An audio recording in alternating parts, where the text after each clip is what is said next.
Okay, let's take a look at how to do a clean install of Windows 7.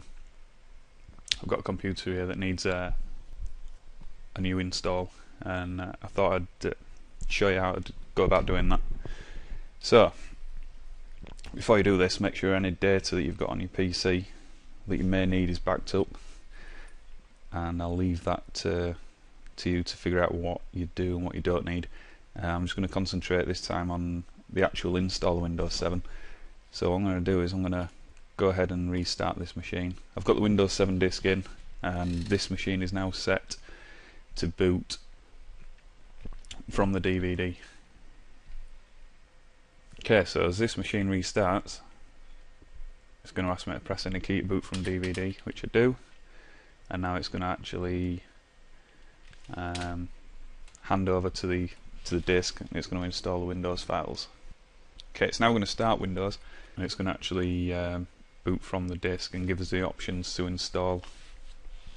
I'm going to cut this video due to the fact that I don't want to, produce a 1.5 hour video. So I'll show you the important parts and edit the rest out. Okay, here we go. It's going to ask us for our language, and I'm in the UK, so we'll just switch that to UK and then hit next.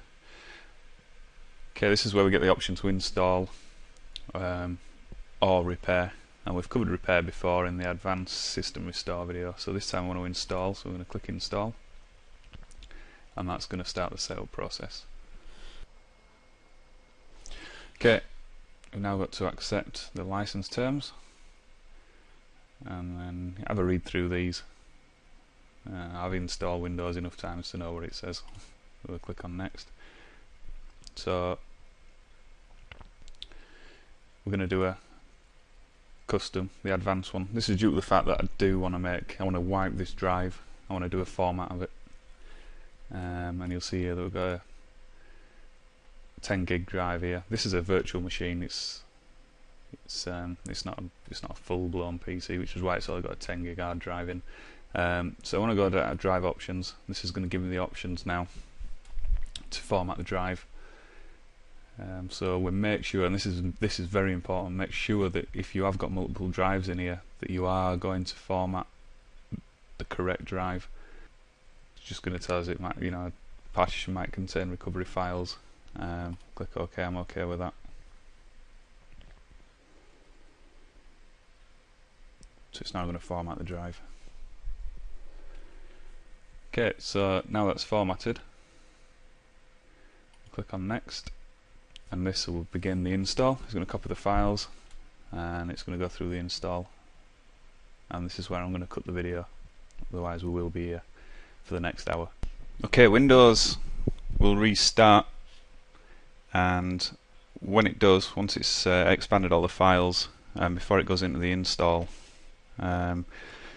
when you get the screen coming up saying you want to boot from CD or DVD, don't press any key, let it boot through, and then it'll continue with the setup.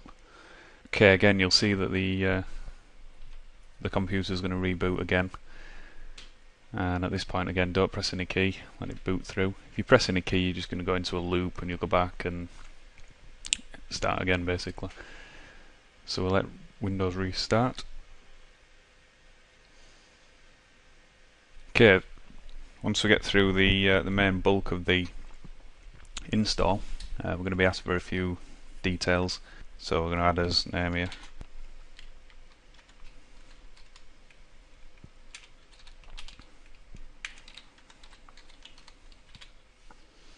Once you've added your name, click next. Type a password if you want. You can always set that up again later. I'm going to skip this bit for now. Again, product key, I'm going to skip this due to the fact I don't really want to be putting my product key in on the video.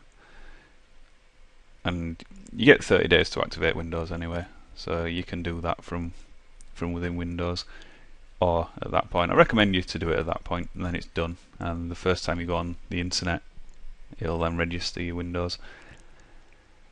So we're going to use recommended settings, and this is where we set as time zone, and here I'm actually set at the right time,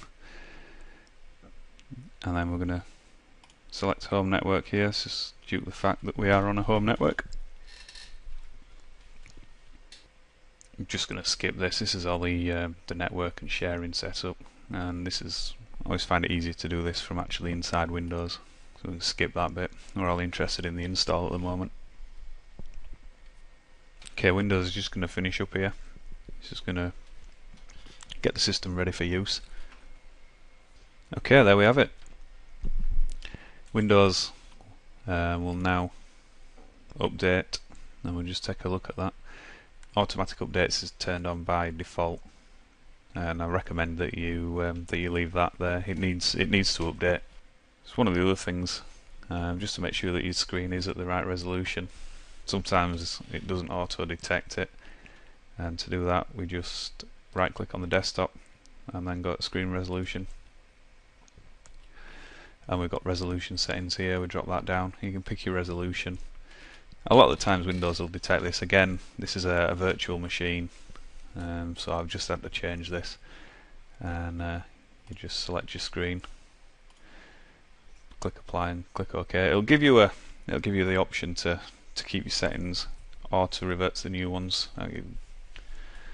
So click OK and come out of that, and that's it. That's basically how you install Windows 7. Depending on how you're doing it, if you're up, you can, that was a clean install. There's also, you can do like repair installs, where it'll keep all your data and it'll put that in a separate file. But again, I may cover that in another video later on. This is just how to do a clean install, format your hard drive, and install Windows. Like I say, most important thing: make sure your data's backed up before you do anything. If you've got any important files or folders on your computer that you'd like to keep, and that's it. How to install Windows 7. Thanks for viewing.